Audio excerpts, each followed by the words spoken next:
ठिकाणी आल्याच्या नंतर सगळ्यात महत्वाचं जमीन बघा तुम्ही, खडकाळ जमीन आहे एकदम. अशा जमिनीवर सुद्धा खूप चांगलं मकाचं पीक आलंय, म्हणजे खूप चांगलं वाण आहे. म्हणून खास करून हे शेतकऱ्यांनी अनुभव सांगितला. आतापर्यंत असं आलं नव्हतं. त्यांना मी विचारल्याच्या नंतर ते म्हणजे खूप जोरात वाण आलंय, म्हणजे चांगलं आलंय. आणि विशेष म्हणजे हलकी जमीन आहे.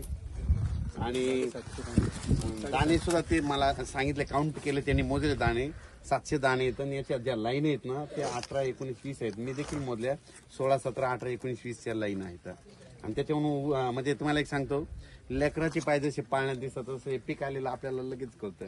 म्हणून हे याच्यात काही दिसत नाही.